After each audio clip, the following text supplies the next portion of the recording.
Hey guys, welcome back to another video, and in this week's video we're going to be sharing with you just what Grant Cardone thinks about Bitcoin. Now, if you're easily offended and you happen to really like Bitcoin, you may want to opt out of watching this video because there are some horrors coming out of his mouth. So I saw this live. I went down to Canary Wharf in London where I met up with a bunch of investors, and was at this seminar where Grant Cardone, he was the main speaker, coming in there at the end.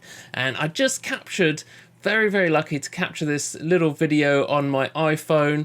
It's only a couple of minutes long, but he does make a very good point about Bitcoin and whether or not it's actually really long-term going to be worth investing in. And we'll go into a bit of that just afterwards. But for now, just check out exactly what he has to say. Never trade paper for paper. Trade wasn't any good, okay? I take 5 pounds and trade it for 5 euros. Bad trade, right?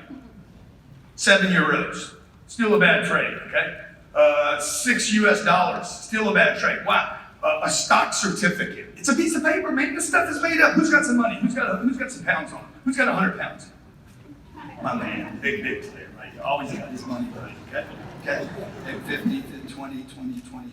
Let's see. Okay, here's 50 pounds, all right? Here's 50 pounds. This piece of paper is worthless. It's a piece of paper.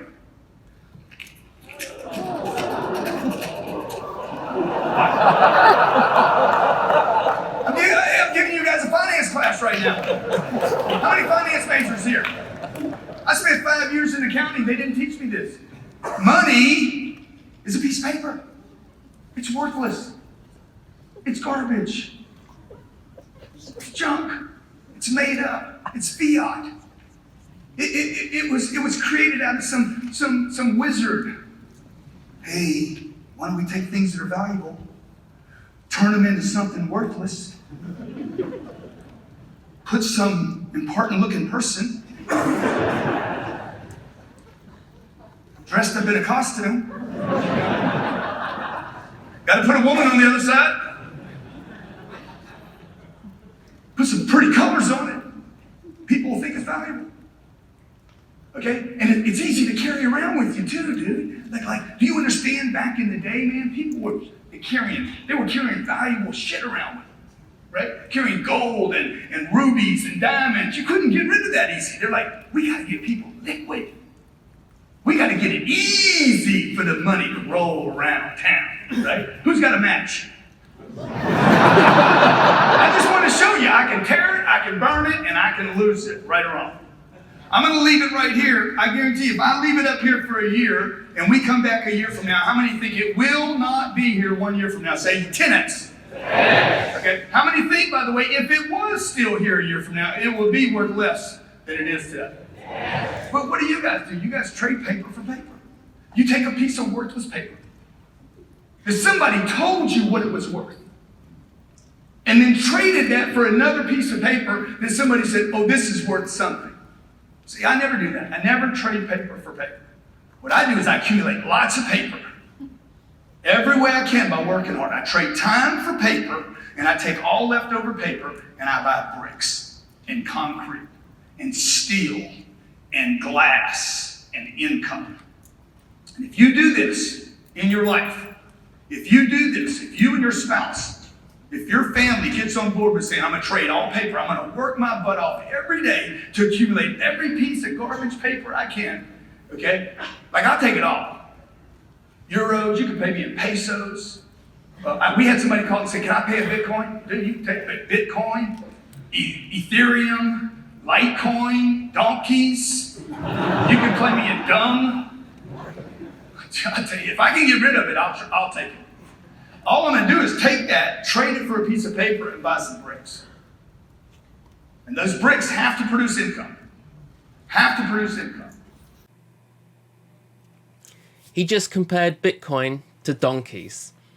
Is that even fair? Okay, so before we get too much into that, I'll be honest now, I used to make all of my income, all of it from property, from rental income, from about 2008 through to maybe early 2018. Now it's more crypto, which I actually make the income from, but previously it was rental income. So I understand what he's saying in that if you invest in rental income, businesses, things which actually produce an income, then you can make money from that. If you invest just solely in things like Bitcoin or Litecoin, then all they do is sit there. So if you had bought up like 1,000 Bitcoin back in 2010 and you just held on to it, it was just sat there in a hardware wallet, how has that actually impacted your life for the better? Or it's just done nothing. Let's face it, guys. If all you did was just hodl some Bitcoin, sat in a hardware wallet, you're never really benefiting from ownership of that Bitcoin, because it doesn't actually bring any value into your life unless you get rid of it. Okay, so unless you spend it, you can't benefit from actually owning it. Now, there are some exceptions. Things like Dash, PivX, Zcoin, which are masternode coins. So you can hold those coins, stake them on a masternode, and actually earn a good income. Now, that's what I've been doing for the last few months. And I've got to say, it has been bringing in a much better ROI than property.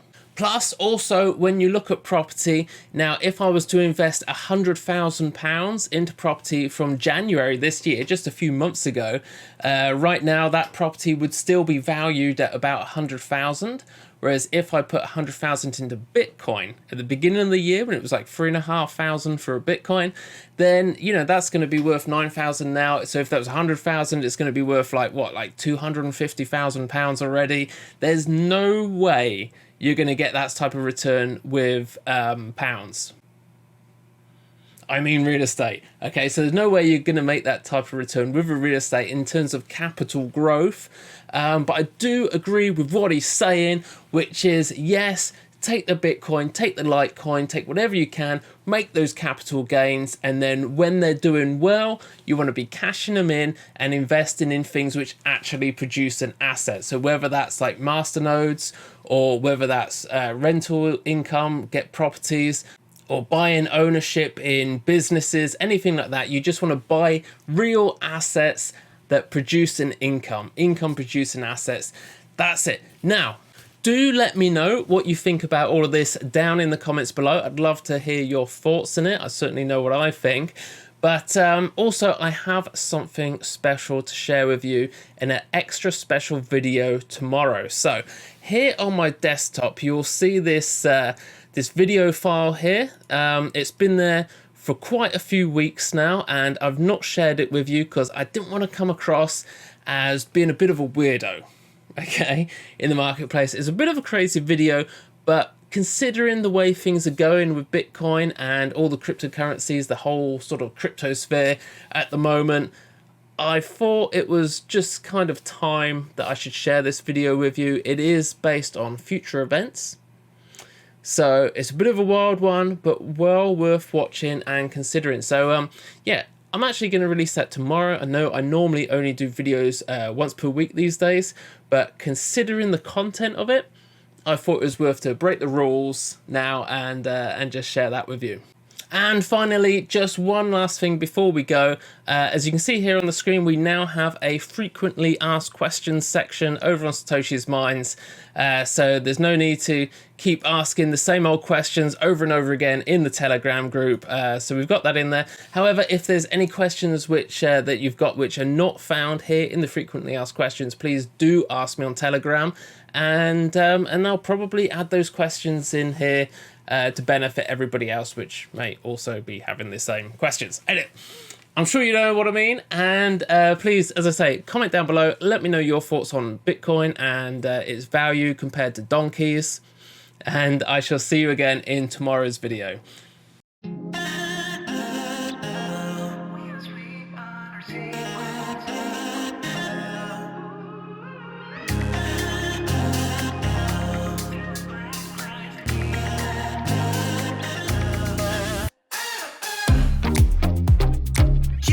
We're always on the edge, yeah.